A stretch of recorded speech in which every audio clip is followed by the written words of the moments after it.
Olá, meus queridos e minhas queridas, senhores e senhoritas. Nesses tempos difíceis, nós temos que nos adaptar, portanto, nossas aulas elas serão remotas para que a gente tenha o menor prejuízo possível sob o ponto de vista acadêmico. Pois bem, nas nossas aulas, as nossas preocupações elas têm sido feitas com base em discorrer qual seria o objeto do direito empresarial. Então, o que abrangeria o direito empresarial? Nós vimos que trata-se de um ramo do direito privado, que das suas origens ele nasce dentro de uma perspectiva de liberdade, dentro de uma perspectiva em que aqueles players, aqueles que estão envoltos na atividade econômica, eles começaram a regular lá as suas atividades econômicas, tendo em vista que os direitos existentes na época não lhe eram capazes de suprir as necessidades. Portanto, quando nós pensamos em direito empresarial atualmente, dentro de uma perspectiva contemporânea, nós temos que entendê-lo como um ramo do direito privado que visa regulamentar todas essas atividades econômicas, em especial aquelas promovidas pelo empresário. Dentro dessa perspectiva, nós temos que entender, quando eu penso no direito empresarial, eu estou falando em um ramo do direito que é um tanto quanto dinâmico. Por que ele seria um tanto quanto dinâmico? Porque ele tem que acompanhar a evolução das atividades econômicas que são feitas por aqueles que são os players envolvidos dentro dessas atividades negociais. Portanto, dentro dessa ideia de dinamismo, dentro dessa ideia de acompanhar esses volumes, o direito empresarial ele acaba se destacando, ele acaba se diferenciando, por exemplo, do direito civil, que é um direito mais estático, pois nós temos que pensar que o direito empresarial ele acompanha todo o mercado e o mercado nunca é estático, diferente como nós vimos do direito civil. Portanto, nas nossas últimas aulas, nós vimos aí algumas características que nós temos desse ramo especial do direito, que seria o dinamismo, o internacionalismo, a onerosidade, a massificação e a instrumentalidade. Feitas essas considerações, para que nós pudéssemos relembrar nossas últimas aulas, nós temos que fazer o seguinte questionamento. Pois bem, se atualmente nós partimos do pressuposto, se nós partimos da perspectiva que o direito empresarial ele parte do Estado como um ramo especial que visa regular as atividades econômicas entre empresários e outras anexos, vamos assim dizer, quais seriam as fontes? Então, da onde que surge esse direito? Nas nossas últimas aulas, eu tenho batido bastante na questão de que o direito ele simplesmente não nasce do nada. Então, o legislador ele não pega de repente, acorda ou enfim, acorda alguém e de repente naquele insight momentâneo, naquela noite mal dormida, vamos assim dizer, ele pega e cria algo. Quando nós temos que pensar em um direito, ele é algo construído, assim como toda e qualquer ciência humana, ou assim como toda e qualquer ciência social aplicada, ou melhor dizendo, como qualquer ciência. Portanto, nós precisamos entender quais são as fontes do direito comercial para que a gente possa lá na frente compreender alguns institutos. Pois, como eu disse, quando eu penso, por exemplo, quando eu penso, por exemplo, na nota promissória, é um instituto medieval. Portanto, não é algo que simplesmente surgiu agora. Nós precisamos entender o porquê e como que surgiu esses institutos. Pois bem, pensando em fontes do direito empresarial ou do direito comercial, como queiram dizer, eu tenho que pensar que as primeiras fontes que nós temos, ou seja, aquilo que alimenta o direito comercial, primeiro nós temos que entender as históricas. Ou seja, quais são os textos, quais são os documentos que desde a antiguidade visa trazer para nós subsídios para que tenhamos o que nós temos hoje. Porque por mais que eu disse que o direito empresarial ele tem essa característica do dinamismo, ele tem essa característica de que de fato ele precisa acompanhar as atividades negociais, ele precisa acompanhar o mercado, principalmente quando a gente pensa aí em eras de direito digital. Nós temos que entender que as fontes históricas elas são de tamanha importância para que a gente possa compreender a abrangência dos institutos. Claro sem esquecer que nós podemos ter aquelas fontes que nós chamamos de histórica, nós não podemos esquecer também as fontes materiais. O que viria a ser as fontes materiais, e aqui eu chamo a atenção principalmente dos alunos que não são do curso de Direito, que estão fazendo essa disciplina. Quando nós pensamos em direito, a gente tem que pensar o seguinte. Primeiro, ele é um produto social que ele vem criado no decorrer da história, ok? Então ele não nasce do nada. Não é simplesmente eu faço um clique e surge o direito. Então ele é um produto histórico e esse produto histórico ele tem que levar em consideração o quê? Aqueles elementos fáticos que faz com que nós vamos chegar a efetivamente aquela lei. Portanto, quando eu penso em uma lei, essa lei ela tem que ter essa característica de ser factível. Ou seja, eu preciso primeiro de um fato e esse fato vai ganhar importância em determinado momento e a partir daí eu vou criar essa lei. Isso nós chamamos de fonte material para a criação do direito. Por que eu preciso hoje regulamentar questões relacionadas, vamos pensar agora no nosso surto em EAD. Então, por que eu preciso, por que o MEC precisou, neste momento, criar uma regulamentação, leia-se uma lei, permitindo que fossem feitas aulas de forma remota? Porque nós temos um fato, que é esse vírus maldito, que muda as relações e precisa ser regulamentado. Então, eu preciso regulamentar isso. E além das fontes materiais, aí nós temos que pensar em fontes formais. Bom, quando eu falo a palavra formal para o direito, nós sempre vamos pensar naquela manifestação positiva da norma jurídica. Em outras palavras, fonte formal é quais leis que eu aplico ao direito empresarial.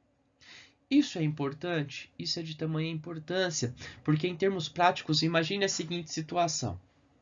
Você que é um prestador de serviços, enfim, você que é um comerciante, quando nós pensamos em legislação, qual legislação que vai ser aplicada, sempre eu tenho que verificar qual que são os players que estão ali envolvidos. Então, quem são as pessoas que estão envolvidas? Se for, por exemplo, uma relação entre fornecedor e consumidor, a lei que eu vou aplicar é o Código de Defesa do Consumidor. Agora, se for uma relação entre dois empresários, aí eu não aplico, por exemplo, o Código de Defesa do Consumidor. Eu vou aplicar as regras gerais do direito civil. Portanto, é importante nós entendermos quais são as fontes formais do direito empresarial. Então, eu quero dizer quais são as leis que eu aplico quando eu estou falando em direito empresarial. Pois bem, as fontes formais, como eu disse, elas nada mais são do que as leis, do que as convenções que nós temos entre as partes. Então, por exemplo, um contrato ele poderia ser considerado uma fonte do direito comercial. E essas fontes formais, elas vêm no intuito de efetivamente trazer toda aquela regulamentação que nós temos para o direito empresarial. Lembram, nas nossas primeiras aulas, que eu disse aos senhores e às senhoritas que quando eu penso em direito, muitas vezes as relações elas ficam um pouco mais fáceis, porque basta eu ir num código e analisar o que está regulamentado nesse código. Claro que nem todas as relações, claro que nem todos os problemas que serão advindos das relações e interações sociais, eles serão facilmente resolvidos. Por isso depende aí de uma interpretação nossa na condição de operador do direito, ou enfim, uma interpretação daquelas pessoas que estão envolvidas naquela atividade econômica. Pois bem, nós temos que pensar, quando eu penso em fonte formal, para o direito nós temos uma lei maior, que nós chamamos de Constituição Federal. A nossa Constituição Federal, ela traz vários dispositivos que vão reger, que vão trazer uma luz, que vão iluminar toda a nossa atuação, todos os nossos institutos do direito. Lá que estão também os nossos valores, lá que estão também os nossos princípios, não que a Constituição Federal se limite a isso, mas também nós temos isso. Portanto, nós temos que entender que essa Constituição Federal, ela irradia esses princípios, esses fundamentos, esses valores, essas normas no sentido amplo, vamos assim dizer, e isso vai influenciar no direito empresarial. A título de exemplo, nós temos a chamada parte da Constituição Econômica, que é lá no artigo 170 da Constituição Federal. E esse artigo 170 ele vai regulamentar toda a ordem econômica. E ele vai dizer, por exemplo, alguns princípios que nós temos que seguir dentro da perspectiva da ordem econômica.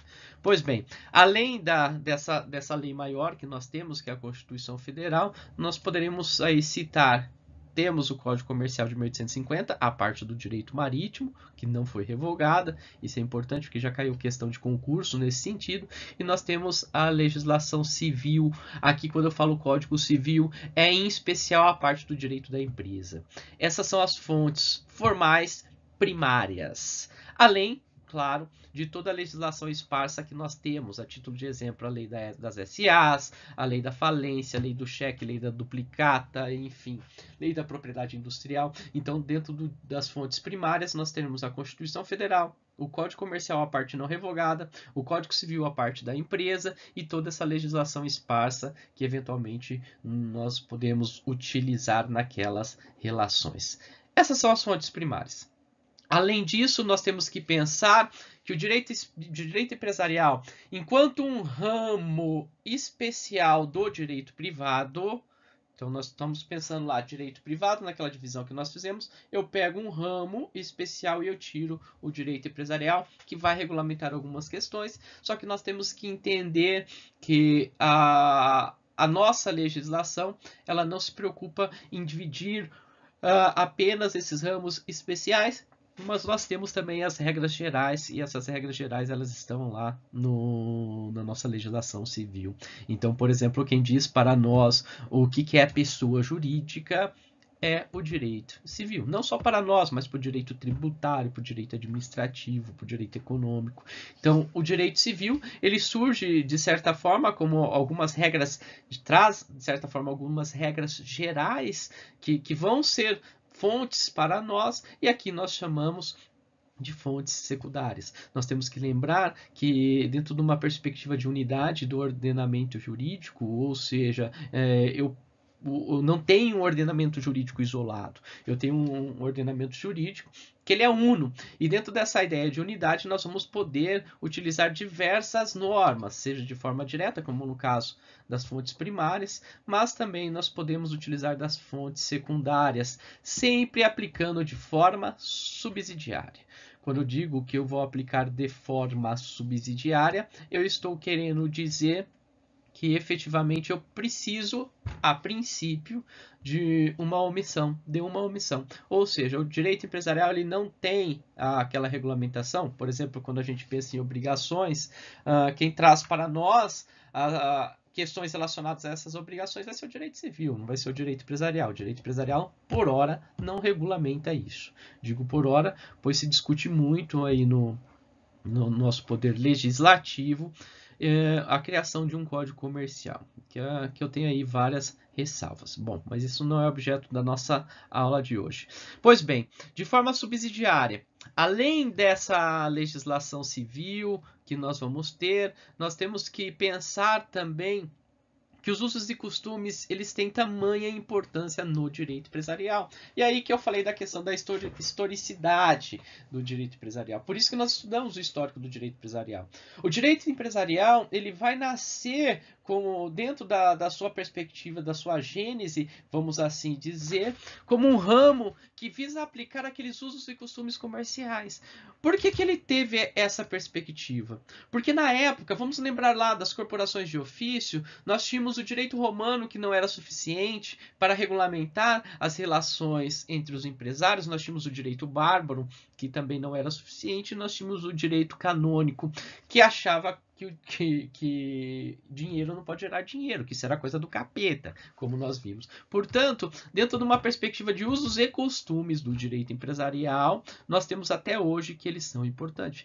Tanto que nós vamos verificar um pouco mais para frente que esses usos e costumes, eles podem ser averbados na junta comercial, para que eu possa fazer prova. Ou seja, atos reiterados que as pessoas praticam e elas entendam aquilo como algo obrigatório, eles devem ser considerados como lei.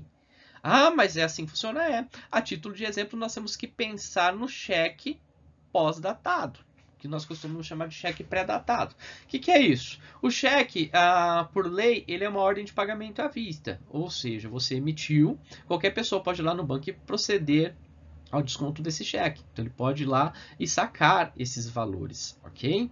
Porque ele é uma ordem de pagamento à vista. Entretanto, os usos e costumes comerciais acabou levando-se em consideração que o cheque pré-datado ele tem uma consequência jurídica.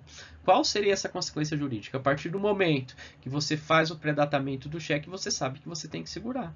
Se você não segurou o cheque até aquela data e eventualmente ele foi depositado, isso gera para você, na condição de pessoa que soltou um ato, uma consequência devido a esse seu ato ilícito, porque você não respeitou aquele pacto que você tem. Então isso, segundo o entendimento do STJ, gera dano moral e eventualmente traz aí também algumas consequências no âmbito penal. Por exemplo, o cheque pré-datado fica um pouco mais difícil de se provar o estelionato, porque falta o ânimos, vamos assim dizer, mas isso lá fica para o professor de direito empresarial.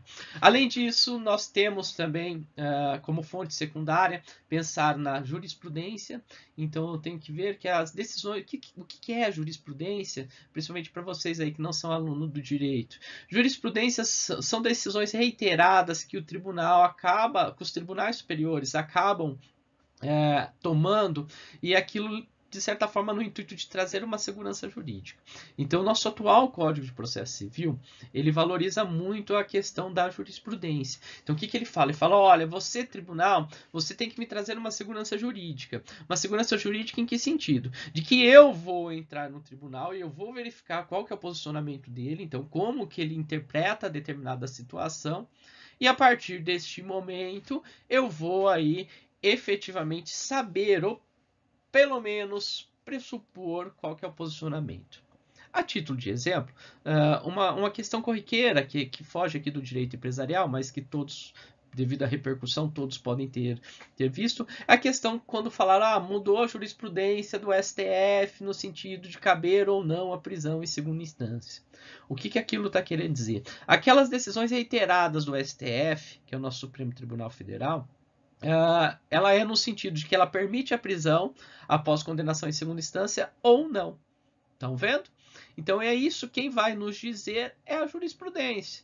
Nós temos um inciso do artigo 5º que fala lá, que traz o princípio da presunção de inocência, mas quem que vai fazer a interpretação desse princípio, desses dispositivos que estão lá no artigo 5º, vai ser o STF. E por isso nós falamos que criou jurisprudência. Então, o que é criar jurisprudência? É quando o tribunal adota um determinado posicionamento no que tange a interpretar uma lei. Então, como que eu interpreto uma lei?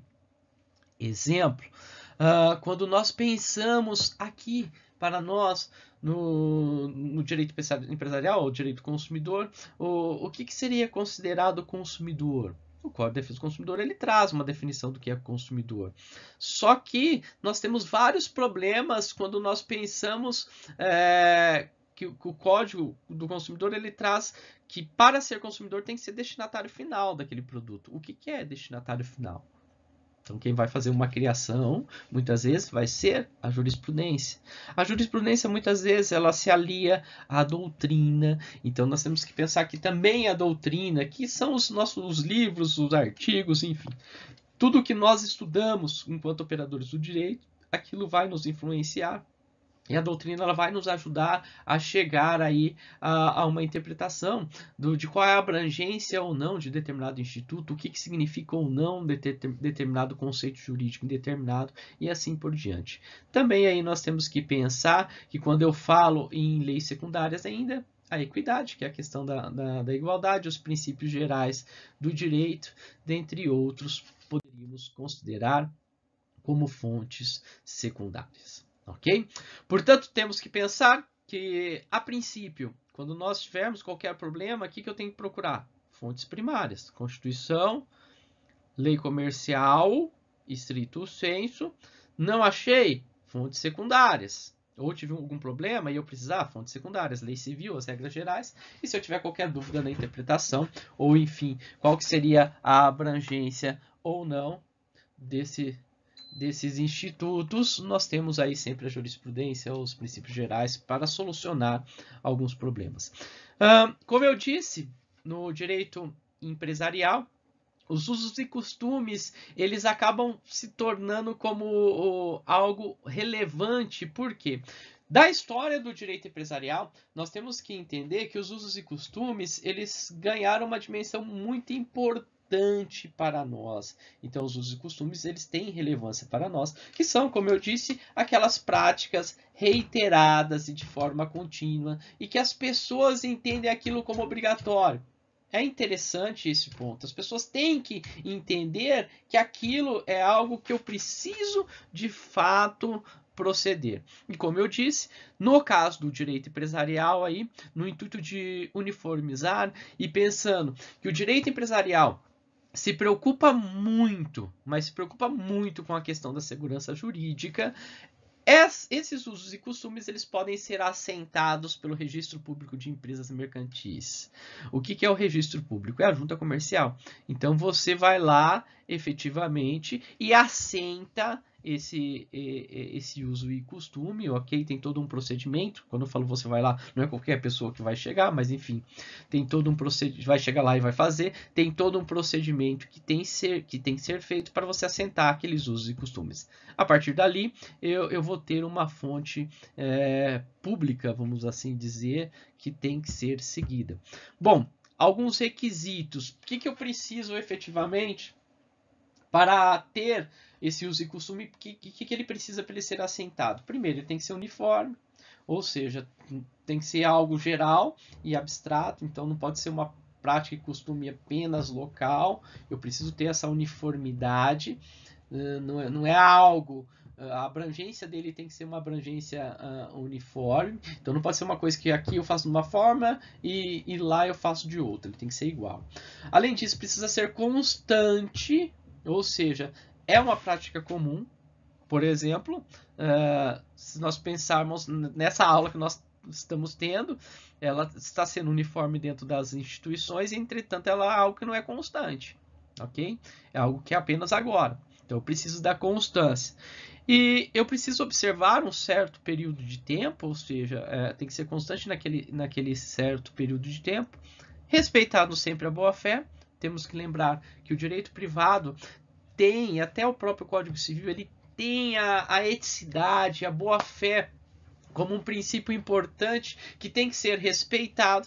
E, claro, o uso e costume não pode contrariar a lei. Não é verdade? A partir do momento que nós tivemos o paradigma do Estado moderno, que o Estado traz para si a jurisdição, ou seja, a partir de agora sou eu, Estado, que vou efetivamente falar e trazer todas essas normas que regulamentam as atividades nossas, as nossas atividades. A partir do momento que ele traz para si a jurisdição, ele fala o que quer ou não quer. Claro que ele tem os seus limites lá dentro dos direitos fundamentais, ou utilizando aquilo de Ferreira de Olha, a esfera do não decidível, mas o fato é que efetivamente nós precisamos aí respeitar as normas do Estado. Se eu não gosto da norma do Estado, que eu costumo falar, sempre vai lá, se torna aí um parlamentar, então ganha para deputado, senador, enfim, ou faz um projeto de lei popular e altera essa lei. Enquanto ela não for alterada, ela tem que ser seguida, ok? Pois bem, como um resumo aí de tudo isso que nós vimos, nós temos lá as fontes do direito empresarial.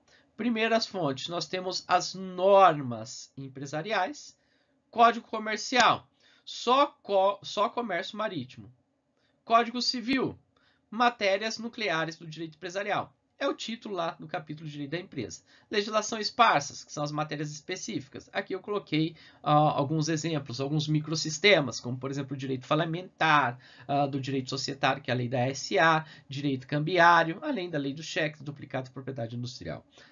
Além disso, nós temos também como fontes do direito empresarial usos e costumes comerciais, que nos termos do artigo 8º, inciso 6º da Lei 8.934/94, que é a lei que trata do registro público, eu posso assentá-los, esses usos e costumes, aonde? Na junta comercial.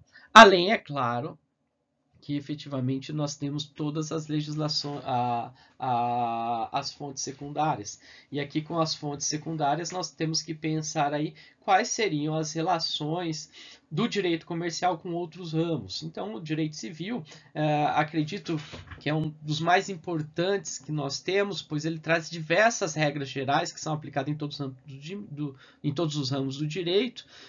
Quando, pelo menos, eu penso lá na parte geral do Código Civil, a título de exemplo, ele regulamenta ele traz disposições que vão ser usadas em todos os ramos. Mas o direito civil e o direito empresarial, eles mantêm uma relação muito íntima, principalmente no campo obrigacional. Porque nós temos que pensar o seguinte, artigo 5º da Constituição, inciso 2º, diz que ninguém é obrigado a fazer ou deixar de fazer, senão em virtude de lei. Beleza.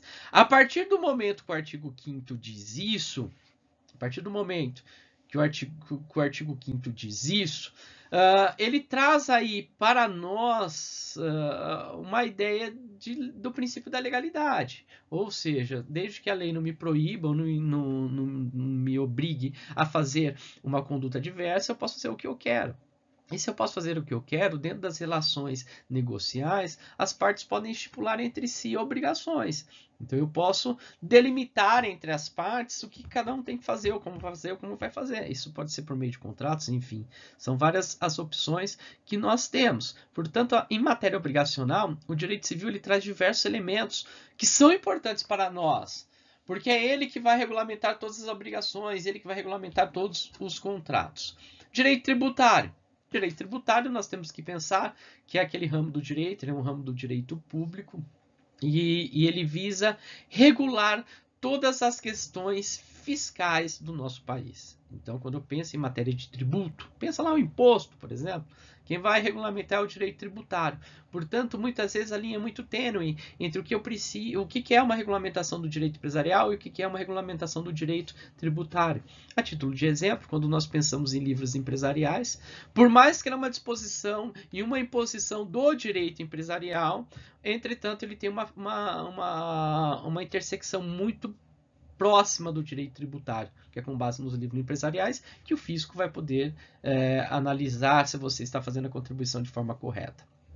Pensar em direito do trabalho, muitas vezes o direito do trabalho e o direito empresarial vão caminhar juntos. Por exemplo, quando eu vou definir o que é grupo econômico ou não, em algumas situações, para o direito empresarial é uma coisa, para o direito do trabalho vai ser outra.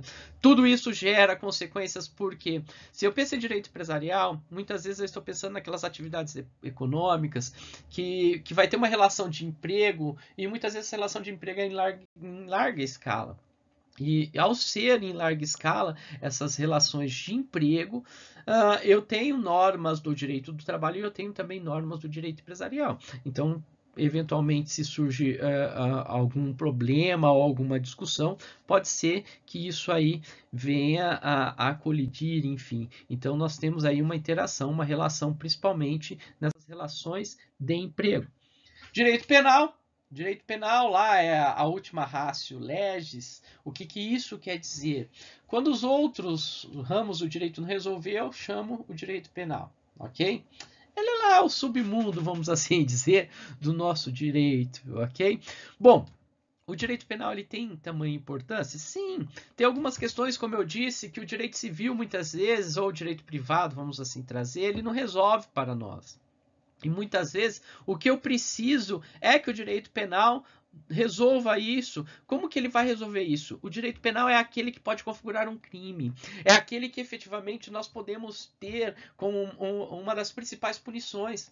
Lembra que eu falei numa das aulas passadas que quando eu penso, por exemplo, lá em época medieval, muitas vezes se você tivesse algum valor que você deveria, que você tivesse uma dívida, o seu credor podia proceder ao arresto do seu corpo, ou seja, seu corpinho que é pro pau. Estão vendo?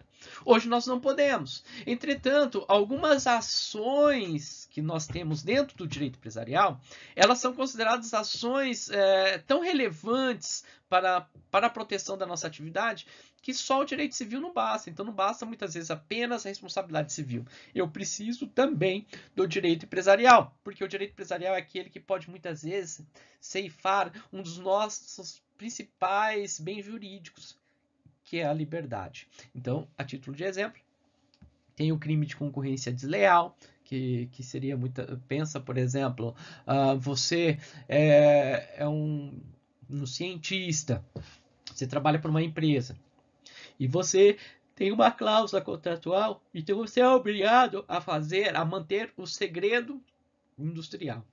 E você está fazendo lá desenvolvendo uma vacina para o coronavírus. E você tem que manter o segredo industrial. E você não mantém, vai lá no concorrente e quebra essa cláusula. Isso pode ser considerado um crime de concorrência desleal.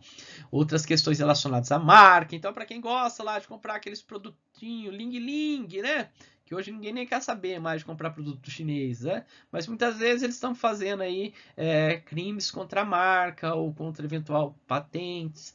Tem algumas situações de crime contra a economia popular, por exemplo, a questão aí de aumento de preços, será que não seria um crime contra a economia popular? Enfim, são várias questões que nós temos aí também, que o direito penal vai nos ajudar a resolver. Além disso, temos que pensar, se vocês adquirirem meu livro lá no site da editora Gen, ok? Que eu ficaria muito feliz com isso, que chama Bem Jurídico Empresarial e custa só R$ 59,00, R$ 60,00, vamos assim dizer. Aproveita aí a quarentena, vão adquirir meu livro, hein, pessoal? Pois bem, no meu livro eu trago que o direito empresarial ele vai mudando aí, ele vai alterando algumas de suas características e ele vai sendo reconhecida a função social da empresa. Isso nos leva a entender que aquela empresa, além do interesse privado, ela tem todo um interesse social em volta. E quando eu penso em interesse social, eu trabalho a empresa aí dentro do conceito de direito difuso. Pois bem, se a empresa tem toda essa importância, e hoje nós sabemos, por exemplo, hoje é segunda-feira, então está tudo fechado. Tá tudo fechado, não pode abrir, a maioria das cidades, ok? Pelo menos aqui na nossa região metropolitana de Londrina não pode abrir. Isso está querendo dizer o quê? Que a administração pública está interferindo no mercado. Portanto, o direito empresarial, ele ganha aí contornos com o direito administrativo? Sim. Por que ele ganha contornos e ele fica aí junto ao direito administrativo? Porque o direito administrativo é que vai regulamentar a iniciativa privada. Porque ele que pensa no interesse social, ele que vai visar fiscalizar essas atividades do particular. Para vocês terem noção, é óbvio que nenhum empresário está querendo fechar. Essa situação que nós estamos vivendo do corona, a título de exemplo, tem estudos aí que diz que apenas 30% vai conseguir voltar. Isso são estudos alarmantes? Sim, mas a gente não sabe. Nós sabemos que muitas empresas, se ficar um mês sem faturar, elas quebram. Isso é comum. Quebra, não tem como. Ela trabalha com o giro sempre. Todos nós estamos passando por um momento muito difícil. Mas o direito administrativo, por meio de respaldado no interesse social, ele fala que você tem que fechar. Aí teve um tonto lá de Londrina, de uma loja, que eu não vou citar o nome aqui, que ele faz um vídeo aí, ele quer ser candidato a vereador, ele faz um vídeo arrebentando o Marcelo Bellinati, porque Marcelo Bellinati... aliás, vou falar o nome sim, é uma loja chamada Rosa de Saron, tá? Só que tomem cuidado que tem mais uma loja com esse nome em Londrina. E ele fez todo um vídeo criticando, já viu, bababá, bababá, bababá, e sem pensar na gravidade. Bom, o que aconteceu? A repercussão foi muito negativa, né, para ele, porque assim, é óbvio que nós não queremos passar fome, mas também a gente não quer pegar esse vírusinho, esse bichozinho, né? Então, infelizmente, é uma questão que nós temos que pensar. O direito administrativo tem que fazer escolhas, faz parte. Nós temos muitas vezes escassez nas nossas possibilidades, mas as nossas necessidades elas são ilimitadas, mas fazer o quê? Isso faz parte. Portanto, o direito administrativo ele tem essa relação com o direito empresarial. E por último, aqui quando nós pensamos em matéria de direito material, nós temos o direito econômico, que traz aí toda a regulamentação financeira. Bom, além disso, nós temos uma relação muito próxima com o direito processual. Então, nós temos lá o direito material. Quais são os direitos materiais? São aqueles que vai trazer para nós o que fazer ou deixar de fazer. Então, por exemplo, o artigo 966 diz o que é empresário. Isso é uma norma de direito material, porque ele vai falar, considera-se empresário aquela pessoa física ou jurídica que exerce atividade econômica de forma organizada, visando circular bens ou serviços. Portanto, a partir do momento que ele diz isso, que ele faz isso, ele está trazendo para nós o conceito de empresário. Então, é matéria de direito material. Ou seja, ele traz o conceito de empresário. Só que nós não podemos esquecer aí que nós temos também a questão processual, porque muitas vezes o Código Civil, então vamos pensar lá, ele fala, a partir do momento que você cometer um ato ilícito, você é obrigado a reparar, ok? Como que eu vou reparar isso? Por meio de um processo. Aí a importância, a ideia do processo civil, pois é o processo civil que vai nos dizer como que eu vou fazer sob o ponto de vista da via judicial. Como que eu faço isso? Então ele traz aí algumas questões de direito instrumental ou processual. Beleza?